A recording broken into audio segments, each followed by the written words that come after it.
Hallo und herzlich willkommen zu einem neuen Video von Schuster Automobile. Wir sitzen heute im neuen Mazda CX-5 und wir kriegen schon ganz viele Anfragen von euch, wie man das System dann richtig einrichtet, wie das alles funktioniert. Und wir starten heute mal mit der Grundeinrichtung. Das heißt, stellt euch vor, ihr habt ein neues Auto bekommen, ihr wollt, dass es wirklich perfekt auf euch eingestellt ist. Da muss man ein bisschen was beachten mit Profilen anlegen, Verknüpfen von Google-Accounts, Datenverkehr sichern über die My Mazda App. Und wie das alles funktioniert, zeige ich euch heute hier in diesem Video. Bleibt gespannt, gleich nach dem Intro geht's los.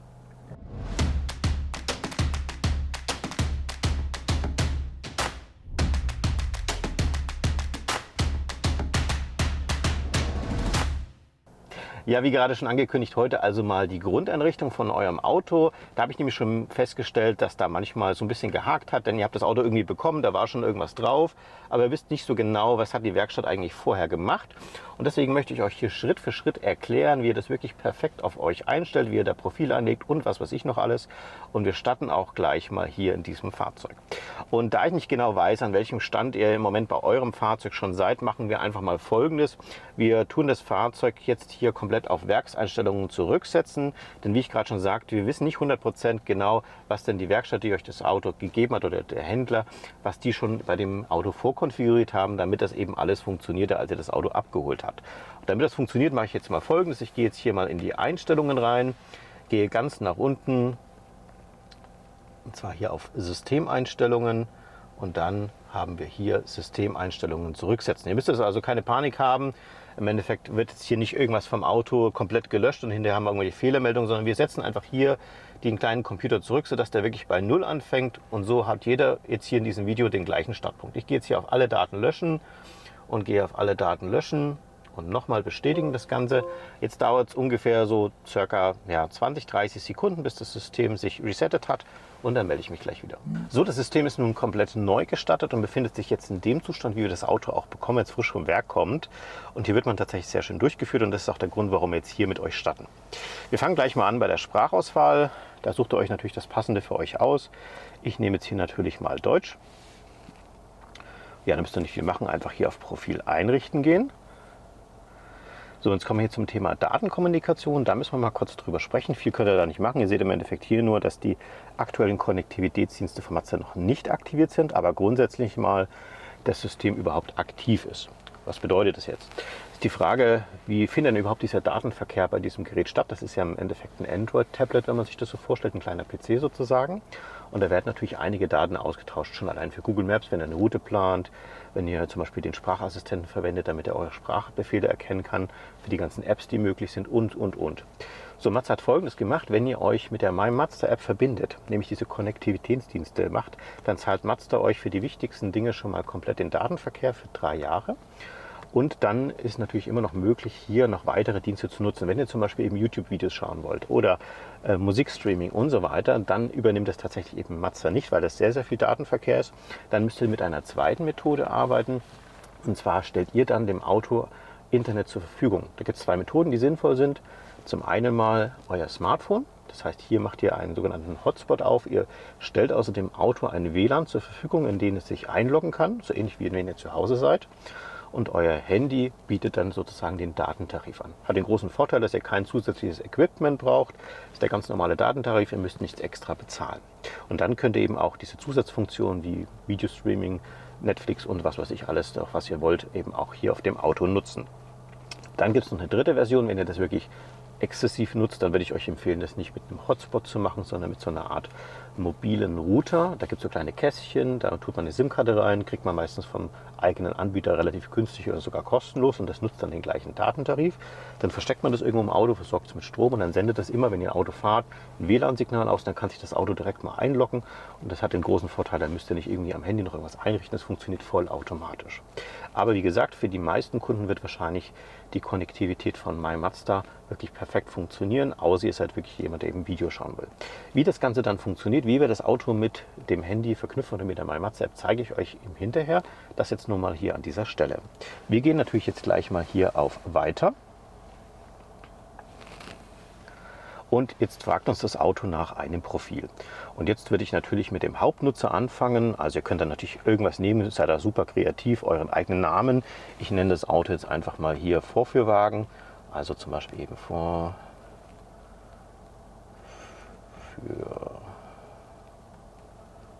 Haken. So, zack. Dann auf den blauen Haken gehen. Kurzen Moment warten.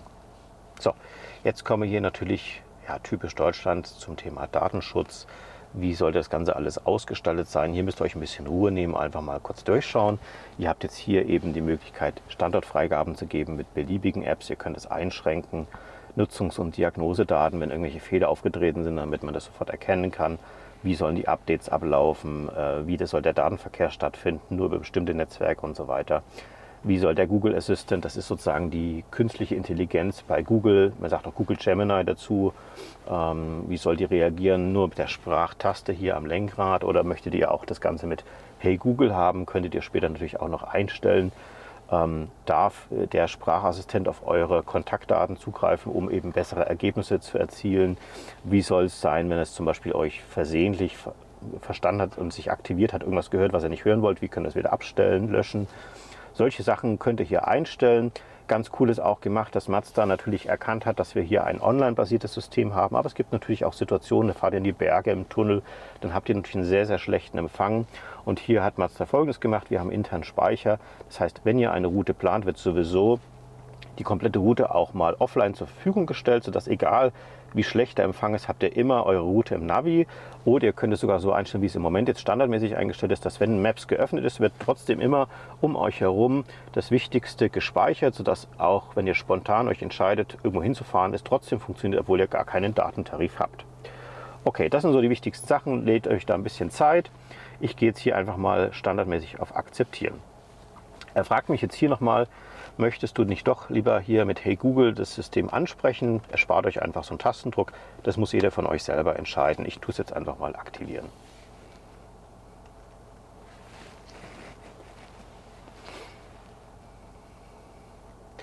So, jetzt kommen wir auf den nächsten Bildschirm. Auf diesem Bildschirm habt ihr nun verschiedene Menüpunkte, die eingerichtet werden können und die dann auch hinterher abgehakt sind, wenn ihr es sozusagen erledigt habt. Aber ihr könnt es natürlich auch später trotzdem noch anpassen. Ganz oben habt ihr die Möglichkeit, euer Fahrzeug mit einem Google-Account, also einer Google-E-Mail-Adresse zu verbinden. Das würde ich euch auf jeden Fall empfehlen. Habt ihr noch keine Google-E-Mail-Adresse, legt da am besten einen Account an.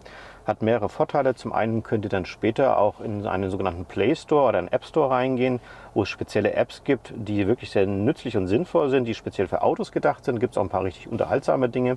Oder aber, wenn ihr das genutzt habt, wird auch euer kompletter Suchverlauf, den ihr eben im Endeffekt ohne Auto hattet, auch angezeigt und könnt dann relativ schnell zum Beispiel in letzte Ziele reingehen und noch einiges mehr. Hier bei diesem Fahrzeug haben wir ein sogenanntes Driver Personalization System. Das heißt, wir haben zwei Optionen, die es bei manchen Modellen eventuell nicht gibt. Das heißt, hier ein Assistenzsystem, das euch hilft, die perfekte Fahrerposition zu finden. Und man kann dann eben die Fahrererkennung einrichten. Machen wir jetzt einfach mal kurz zusammen. Ich gehe jetzt hier mal auf Fahrerposition. Ihr seht es schon, das ist also eine personenbezogene Fahrerposition, die anhand meiner Körpergröße ermittelt wird. Ich gehe jetzt hier einfach auf OK. Das heißt, hier soll man das Lenkrad jetzt erstmal möglichst weit von euch wegstellen, dass es irgendwie jetzt nicht euch zu nahe kommt. Ihr sollt es relativ hoch stellen. Für mich passt das jetzt aber schon so. Ich gehe jetzt hier gleich mal auf OK. Jetzt gebt einfach eure Körpergröße ein. Das mache ich jetzt einfach mal hier 1,72. Gehe dann auf OK. So, und jetzt tut ihr bitte hier nach Möglichkeit so ein bisschen gerade schauen. Ich drücke mal hier kurz auf OK. Dann misst ihr, wie hoch eure Augen sind. Und dann wird das Ganze eingestellt. Anhand meiner Augenposition, Körpergröße und so weiter. Vielleicht mal kurz sagen, wo der Sensor ist. Die Kamera oder der Sensor befindet sich hier direkt vor euch in diesem Mittelfeld. Das wird also sozusagen euer Beobachtungspunkt. Ja, jetzt schaue ich einfach mal, wie sich das Ganze eingestellt hat. Ich grundsätzlich finde es eigentlich schon ganz okay so. Natürlich ist das jetzt hier nicht meine Relax-Position, wenn ich jetzt in Urlaub fahre, sondern es ist natürlich die Position, die man auch empfiehlt, dass man hier wirklich auch in Extremsituationen das Lenkrad gut im Griff hat. Also so würde man zum Beispiel auch bei einem Fahrsicherheitstraining fahren und meistens kann man es dann jetzt noch ein bisschen anpassen. Also ich kann jetzt zum Beispiel hier das Ganze noch ein bisschen personalisieren, das ist jetzt wichtig an dieser Stelle. Dann kann ich mir jetzt hier die Spiegel noch ein bisschen anpassen, die hauen aber wirklich schon mal perfekt hin. Head-Up-Display ist auch schon an meine richtige Größe angepasst und ich gehe jetzt hier schon mal auf Speichern. Natürlich könnt ihr das später noch verändern. Wenn ihr merkt, hey Mensch, mit einer Jacke fühlt sich das Ganze jetzt nochmal komplett anders an, ist das natürlich jederzeit auch später nochmal zu verändern. Dann haben wir das Thema Fahrererkennung. Das heißt, ich habe jetzt hier einmal die Fahrerposition abgespeichert, Aber ich möchte, dass, wenn ich einsteige, natürlich eben noch mehr gespeichert wird. Wir haben bei dem Auto die Möglichkeit, zum Beispiel eben Klimaanlageneinstellungen, Soundeinstellungen, Sicherheitseinstellungen komplett auf das Profil, das ich hinterlegt habe, abzuspeichern. Steigt jemand anders mit einem anderen Profil ein, wird alles so geladen, als wenn es sein Auto wäre, was natürlich wirklich richtig genial ist. Ich gehe jetzt also hier mal auf Fahrerkennung einrichten.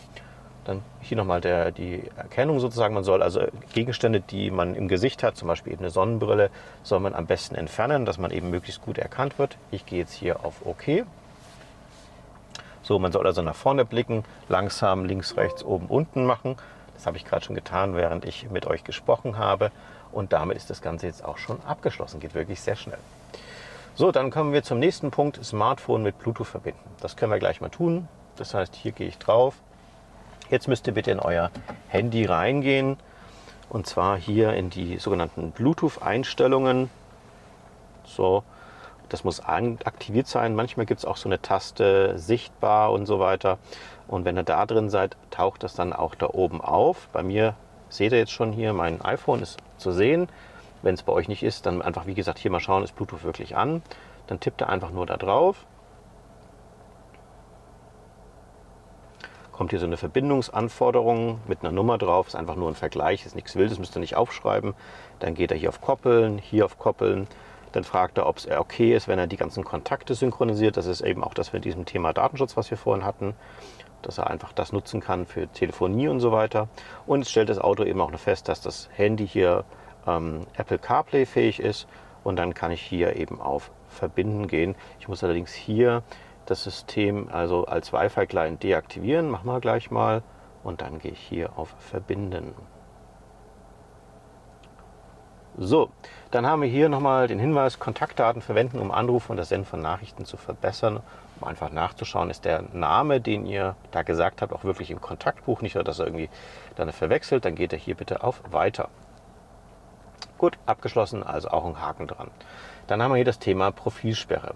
Schauen wir uns auch mal an, was ist da möglich. Ihr könnt also hier, wie ihr das von eurem Handy kennt, ein Muster, eine PIN oder ein Passwort verwenden oder eben keine. Warum sollte man das machen? Also grundsätzlich ist es so, wenn ihr also mehrere User einrichtet, habt ein Fahrzeug mit Gesichtserkennung, dann steigt ihr ein, euer Profil wird erkannt. Nichtsdestotrotz könnte aber jemand anders einsteigen, einfach auf verschiedene Profile klicken und euer Profil dann auswählen. Das ist erstmal nichts Schlimmes, es werden jetzt nicht extrem viele Daten hier gespeichert, aber zum Beispiel würde eben bei Google Maps euer Suchverlauf da sichtbar sein oder vielleicht irgendwelche Kontaktdaten oder was auch immer. Wenn ihr das eben nicht möchtet, könnt ihr hier eben zum Beispiel eine zusätzliche Schutzbarriere einbauen. Das zeige ich euch einfach mal. Ich entscheide mich jetzt hier zum Beispiel mal für ein Muster.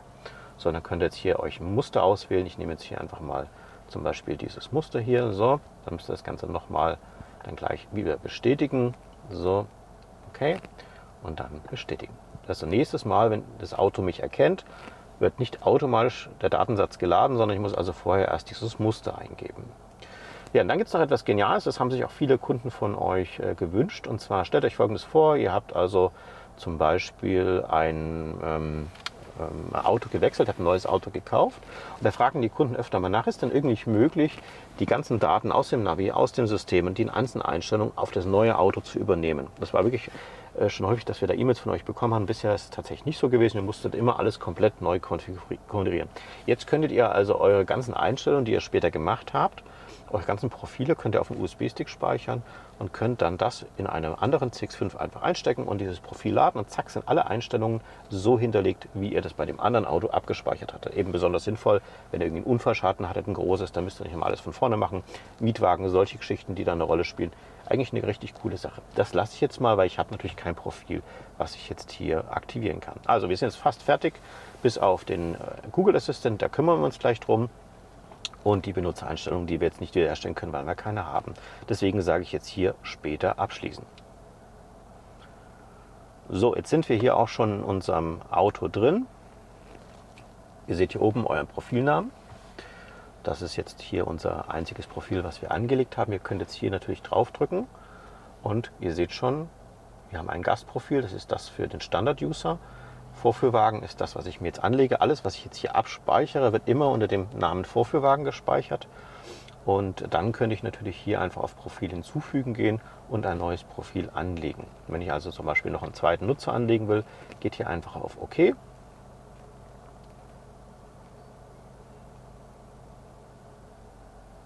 Und ihr seht schon, für den User kann ich auch wieder eine eigene Sprache machen.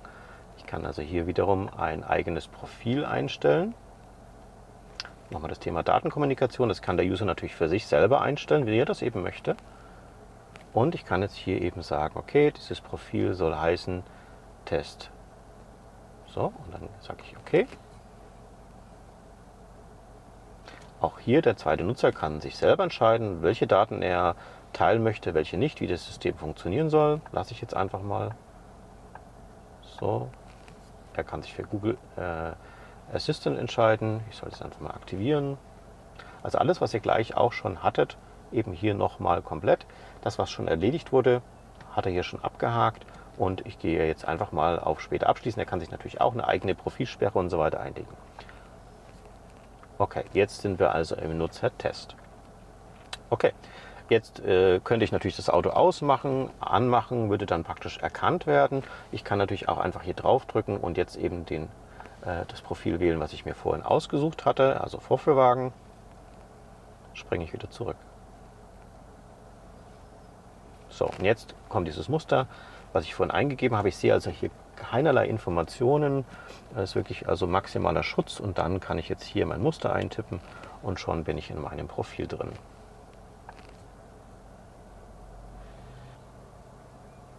So, das ist jetzt mal der erste Schritt. Jetzt brauchen wir natürlich erstmal eine Datenverbindung, damit wir uns auch mit Google verbinden können. Ihr seht schon, im Moment haben wir noch keine Datenverbindung in die Außenwelt. Wie machen wir das?